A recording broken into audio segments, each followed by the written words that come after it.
Kining lawat bini sa DSWD, dili lang income ug pangonsumo ang mahatag sa mua.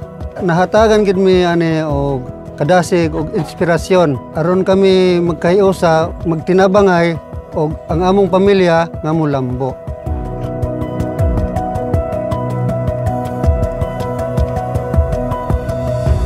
Kung ipailayla kini nga kuang mga sakop diri sa lawat binhi nga nagapuyo gayo diri sa barangay Daguhoy.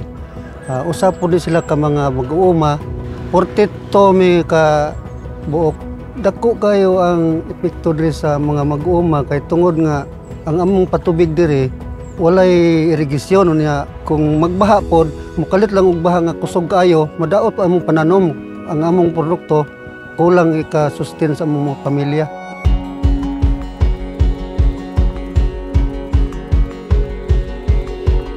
Pagsugod na mo cash for work na, motong ganado na sila, na-IP out na mo, nga gitabang sa kuan gobyerno. Ang nadawat nila 8,860.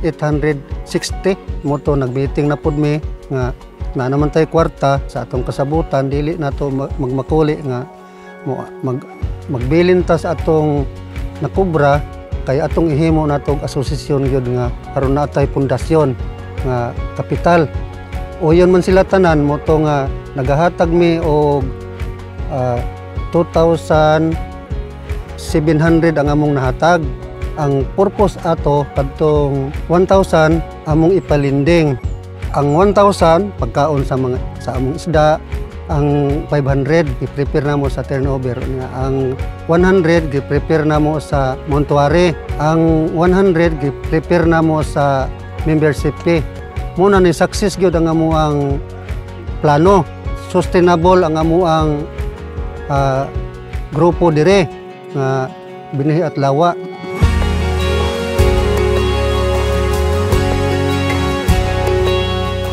Nakita nato ang pagpangga sa beneficiaries ug ang painit nga pagdawat nila sa programa during the assessment and the site validation.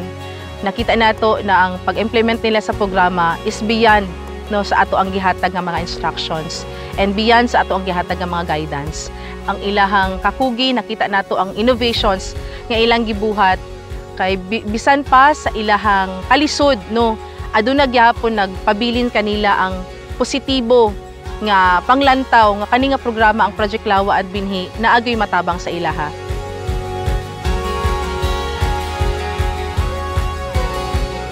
Dako kay makatabang na sa mua na ang maong proyekto sa isda kay ang isda man gud diri sa mua kulang kayang supply diri. Dako kayo og demand among isda diri. Naa gid may makwarta ana anang maong isda. Mag-harvest mi makabaligya gid mi ana. Ang plano namo ana mag-harvest kuan kanang kami mga membro sarili mi nga mopalit og tagsa ka kilo patilaw aron makatilaw ang pamilya para pod ang kwarta na napoy masulod sa among panudlanan sa amuang asosasyon. Unya ang among plano aning binhi namo is sige gid ta og tanom. Perminti gid ta mo dungag. Libre ang gulay ninyo makadala mo sa pamilya ninyo. Ug unsa tanang gulay diha madala ninyo na kuha mo. Sila ra akong ipabuot og pakuhat. Nay kalambuan kay sila mismo ako na bantayan nga naa po sila yung mga tanom-tanom ana kay aron makatabang po sila ang kuan wala po sila magsalig nga diri ra tanan. Muna ang among impact sa amuang binhi dire. This program is dili lang siya a short-term program, kundi this is a sustainable program for the community.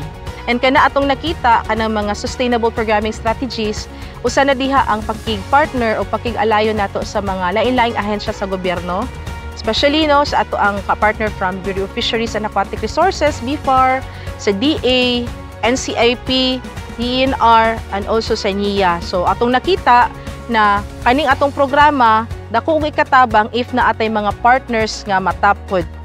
Sa project implementation, kinahanglan ang tabang sa partner beneficiaries, project implementor, national government agencies, especially ang pagdawat sa community. Kinahanglan gyud na ay pagtinabangay kung naay pagtinabangay na ay paglahutay sa programa. wala gi duha-duha nga padulong gini mo lambo kay tungod ang mga akong mga sakop agresibo gid kayo sila aning maong proyekto.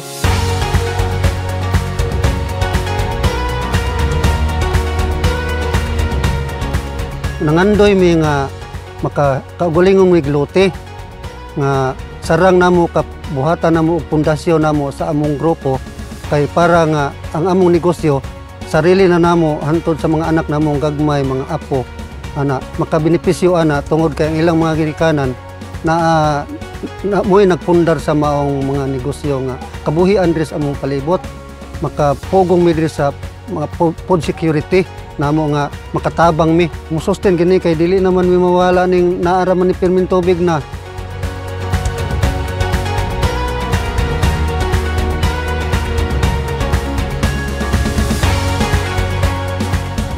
Kami sa Daguhoy, Lawa at Binhi among isaad nga kining maong proyekto among pag-aampingan o palambuon.